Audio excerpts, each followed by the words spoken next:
Assalamualaikum warahmatullahi wabarakatuh. Selamat bertemu kembali anak-anakku yang duduk di kelas 5. Hari ini kita memasuki pembelajaran keempat dari subtema 2 ya, dari buku tema 7 tentang peristiwa dalam kehidupan.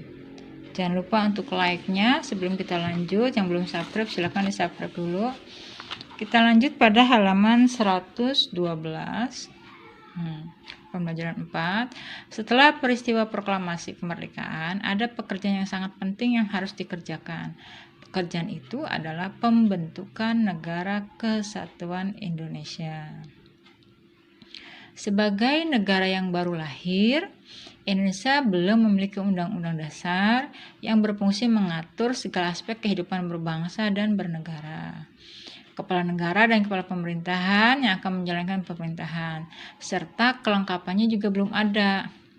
Para pemimpin bangsa segera memanfaatkan dengan sebaik-baiknya lembaga yang ada pada saat itu, yaitu ada PPKI yang dibentuk Jepang tanggal 7 Agustus 45, diketuai oleh Pak Karno dan wakilnya Pak Hatta. PPKI menggantikan tugas BPUPKI yang sudah berakhir. BPUPKI itu dibentuknya tanggal 29 April tahun 1945. Sekarang apa sih kepanjangannya?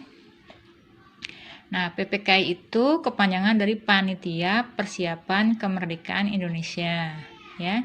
PPKI ini dibentuk pada masa Jepang. BPUPKI juga dibentuk pada masa Jepang. BPUPKI itu kepanjangan dari Badan Penyelidik Usaha-usaha Persiapan Kemerdekaan Indonesia.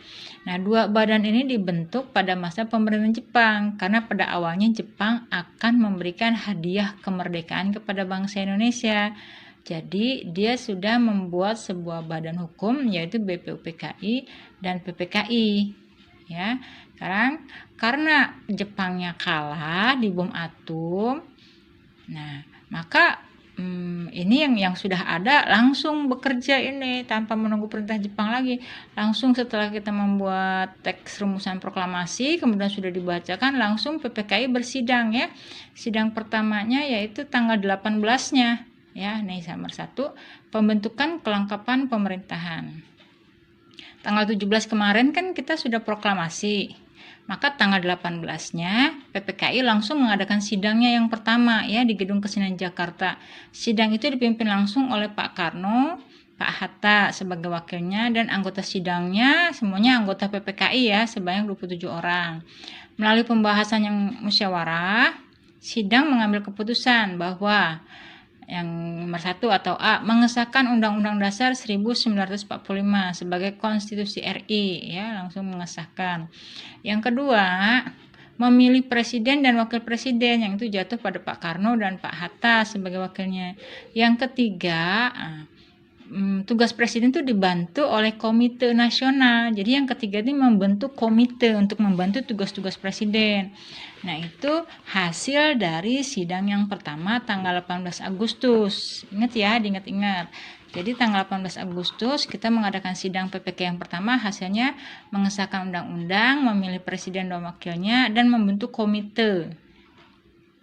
Kemudian PPKI melanjutkan pekerjaannya untuk melengkapi berbagai hal yang diperlukan ya.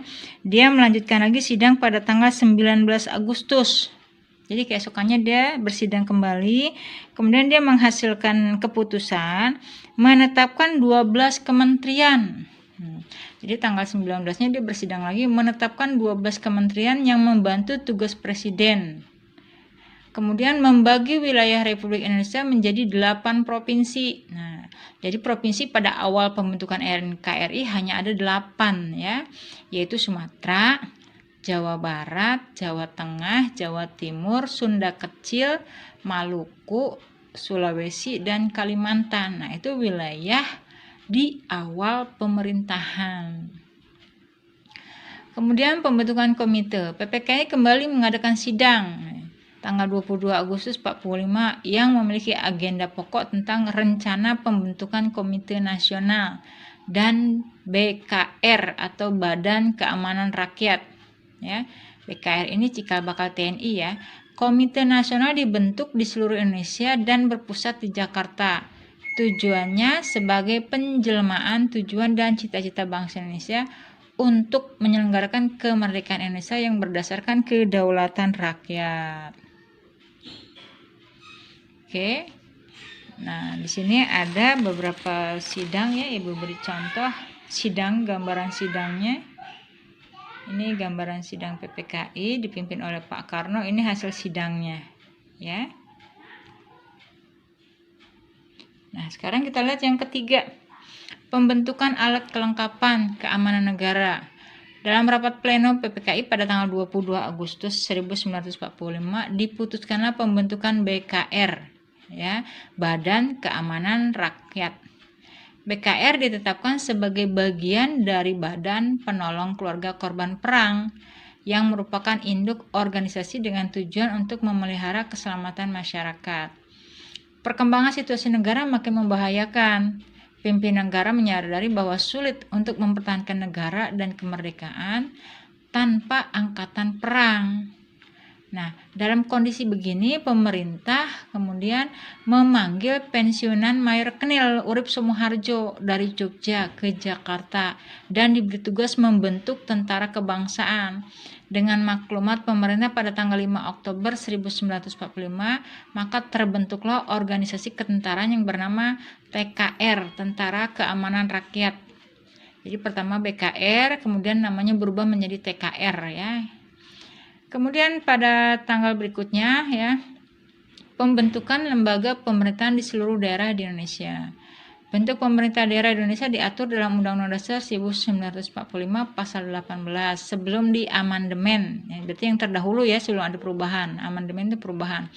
Pasal tersebut berbunyi, pembagian daerah Indonesia atas dasar besar dan kecil dengan bentuk susunan pemerintahnya ditetapkan dengan undang-undang yang memandang mengingat dasar musyawarah dalam sistem pemerintah negara dan hak-hak asal-usul dalam daerah yang bersifat istimewa. Berdasarkan bunyi pasal tersebut berarti daerah Indonesia akan dibagi dalam beberapa provinsi. Setiap daerah provinsi akan dibagi dalam daerah yang lebih kecil. Sesuai dengan keputusan PPKI tanggal 18 Agustus bahwa tugas presiden dibantu oleh komite, maka di daerah-daerah tugas gubernur atau kepala daerah juga dibantu oleh komite daerah. Ya. Pembentukan Komite Nasional Indonesia Daerah yang ada di tiap provinsi merupakan lembaga yang berfungsi sebagai Dewan Perwakilan Rakyat Daerah atau DPR. Ya, yang berfungsi sebagai Dewan Perwakilan Rakyat Daerah sebelum diadakan pemilu. Dengan terbentuknya pemerintahan di daerah yang dibantu oleh Komite Nasional di daerah, diharapkan roda pemerintahan dapat berjalan baik di tingkat pusat maupun di daerah. Nah, itu awal-awal pembentukan NKRI ya. Selanjutnya kita buka halaman berikutnya. Nah, di sini ada beberapa pertanyaan dari wacana tadi ya. Apa tugas PPKI? Nah, tugas PPKI melakukan upaya-upaya persiapan kemerdekaan dan pembentukan Negara Kesatuan Republik Indonesia ya. PPKI itu kepanjangan dari Panitia Persiapan. Jadi tentu saja melakukan upaya persiapan kemerdekaan. Apa hasil sidang PPKI yang pertama? Mengesahkan undang-undang, memilih presiden dan wakilnya, dan membentuk komite nasional yang akan membantu tugas-tugas presiden. Apa tujuan pembentukan KNI? Nah, tujuannya sebagai penjelmaan tujuan dan cita-cita negara Indonesia untuk menyelenggarakan kemerdekaan Indonesia yang berdasarkan kedaulatan rakyat. Kapan BKR sebagai cikal bakal TNI dibentuk? Yaitu tanggal 22 Agustus tahun 1945. Nah, ini terbentuknya BKR pertama kali sebelum berubah menjadi TKR ya. Tulis 8 provinsi yang dibentuk sebagai hasil sidang PPKI. Provinsi Sumatera, Jawa Barat, Jawa Tengah, Jawa Timur, ada Sunda kecil, ada Maluku, Sulawesi, dan Kalimantan. Nah, itu 8 provinsi pertama pada saat awal pembentukan negara. Oke, kita lanjut. Peristiwa sebelum, saat, dan sesudah proklamasi juga melahirkan tokoh-tokoh yang sangat berjasa bagi bangsa dan negara dengan jiwa rela berkorban dan pantang menyerah serta gagah berani. Mereka berdiri di barisan terdepan untuk memperjuangkan kepentingan bangsa dan negara. Selain tokoh Dwi Tunggal yaitu Pak Karno dan Pak Hatta, masih ada tokoh Ahmad Subarjo yang berjasa dalam perumusan penyusunan naskah proklamasi. Nah, ini profil Ahmad Subarjo yang ditampilkan. Ahmad Subarjo lahirnya di Karawang pada tanggal 23 Maret 1897. Berarti lebih tua dari Pak Karno dan Pak Hatta ya, karena Pak Karno lahirnya 1901, Pak Hatta 1902. Sementara ini tahun 1897. Beliau dikenal sebagai sosok yang rendah hati dan bersahaja. Peran yang menonjol adalah ketika beliau ikut menjadi panitia 9 yang merumuskan Piagam Jakarta yang menjadi cikal bakal pembukaan Undang-Undang Dasar 1945. Beliau juga menjadi penengah antara golongan tua dan golongan muda, ya. Ketika terjadi perbedaan pendapat, perbedaan itu muncul ketika akan menentukan waktu pembacaan proklamasi. Nah, dia juga berperan untuk penengah ya pada peristiwa Rengas Dengklok ya. Kemudian Ahmad Subarjo juga dikenal sebagai tokoh perumus naskah proklamasi kemerdekaan Indonesia.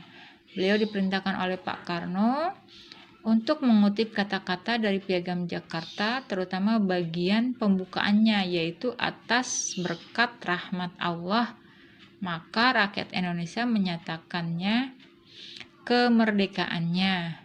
Kalimat tersebut diminta untuk dijadikan kalimat pembuka naskah proklamasi. Pada akhirnya disepakati kalimat pertama pada teks proklamasi kemerdekaan Indonesia adalah kami bangsa Indonesia dengan ini menyatakan kemerdekaan Indonesia. Kalimat ini berasal dari kutipan alinea ketiga Piagam Jakarta. Nah, setelah kita membaca ulasan tentang Ahmad Subarjo, sekarang kita mencoba menjawab ulasan teks ya. Coba perhatikan, diskusikan dengan teman sebangkumu teks di atas ya. Apa judul teksnya? Yang kita baca tadi judulnya adalah Ahmad Subarjo. Bagian yang paling menarik adalah sebagai salah satu tim perumus naskah proklamasi. Informasi penting lainnya, dia juga anggota Panitia 9, dia juga sebagai penengah antara golongan tua dan golongan muda pada peristiwa Rengas Dengklok. Ya. Kemudian pendapat saya tentang teks ini sangat baik, bagus, informatif dan menambah wawasan.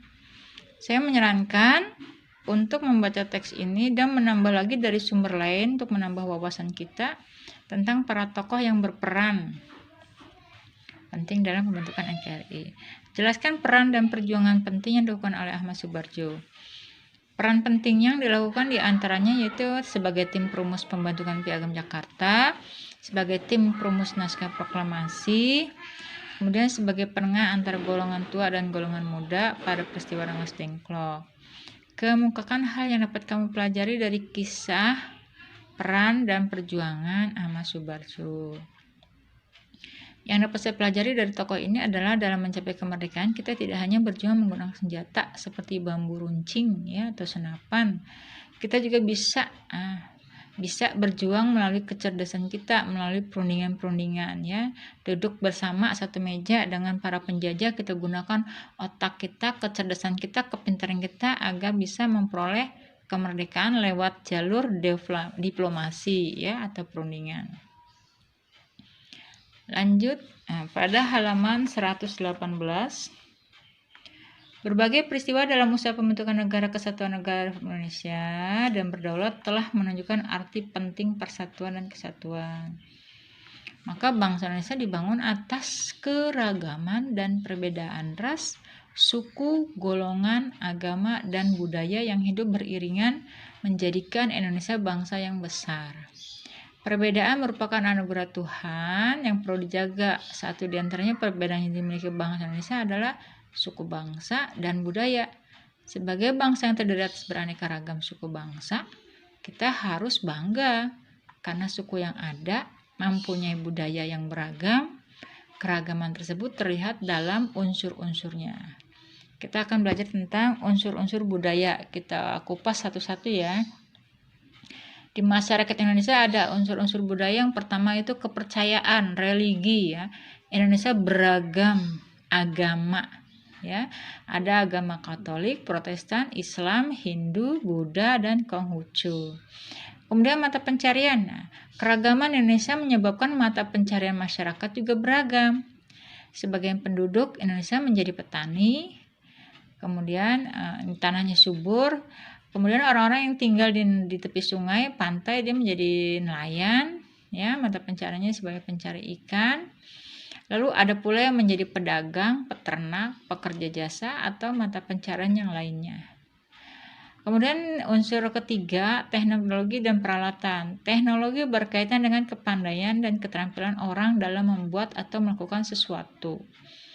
Untuk memenuhi kebutuhan hidup, teknologi bermula dari bentuk yang sangat sederhana, lalu berkembang terus dengan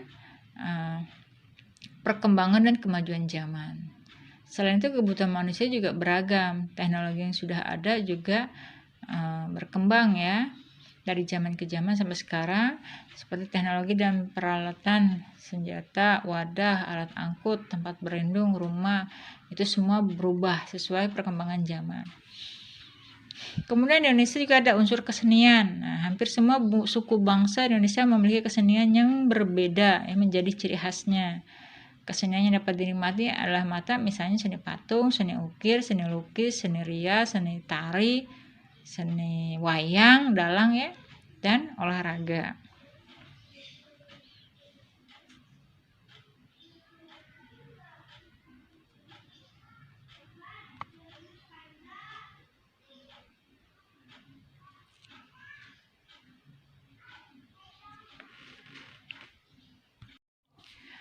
Kesenian yang dapat dinikmati oleh telinga, misalnya ada seni musik, seni sastra. Setiap suku Indonesia juga memiliki lagu daerah, ya, alat-alat musik, dan berbagai kesenian sendiri-sendiri, ya. Yang kelima yaitu tentang pengetahuan. Berbagai suku bangsa di Indonesia telah memiliki pengetahuan yang tinggi. Pengetahuan itu telah mereka terapkan untuk mengatasi kesulitan hidup, ya. Pengetahuan itu antara lain tentang alam sekitar, flora fauna, bahan mentah, benda-benda di lingkungan alam tubuh manusia, sifat dan kelakuan manusia, serta pengetahuan tentang ruang dan waktu, ya. Ini banyak juga. Kemudian ada sistem kemasyarakatan. Sistem kemasyarakatan ada pola hidup yang menjadi kebiasaan dan dianut serta telah menjadi kebiasaan suatu masyarakat. Misalnya sistem perkawinan adat yang berbeda dengan adat yang lain, ya. Kemudian ada bahasa. Setiap suku bangsa mempunyai alat komunikasi sendiri-sendiri yang terkadang hanya dimengerti dan dipakai oleh suku itu.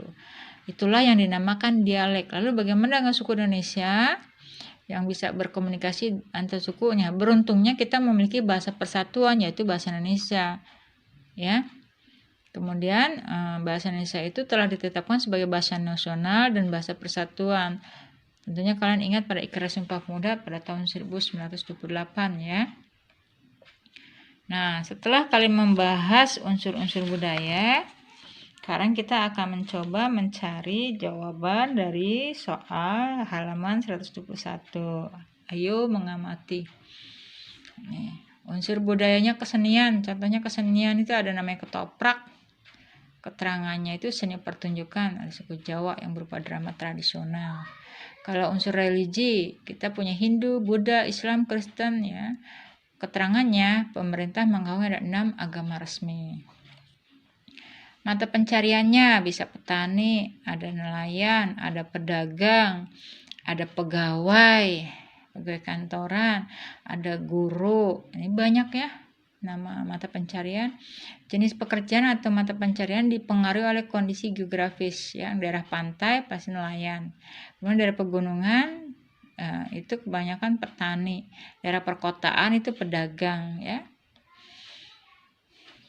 Teknologi angkut atau transportasi diawali dari dokar, andong, kemudian berkembang ada mobil, kereta, kemudian kapal, dan akhirnya pesawat.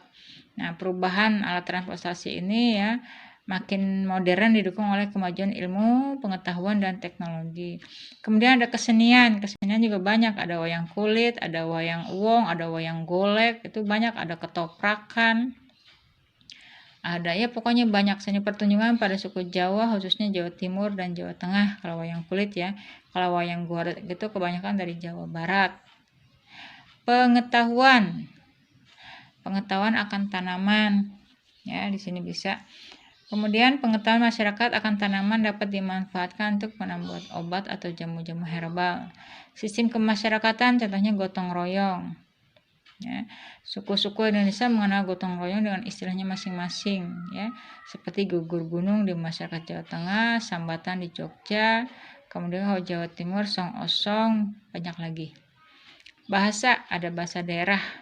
Setiap daerah memiliki bahasa daerah masing-masing, ya. Indonesia memiliki kurang lebih 700 bahasa daerah yang sudah diakui oleh dunia internasional, ya. Kalau kamu mempelajari banyak sekali. Di Pulau Jawa aja kita banyak, ya. Nah, sekarang kita implementasikan, ya. Kamu punya teman kan? Coba kamu termasuk dalam suku apa nih? Kalau kamu suku Jawa tinggal tulis suku Jawa. Kalau suku Sunda tinggal tulis suku Sunda.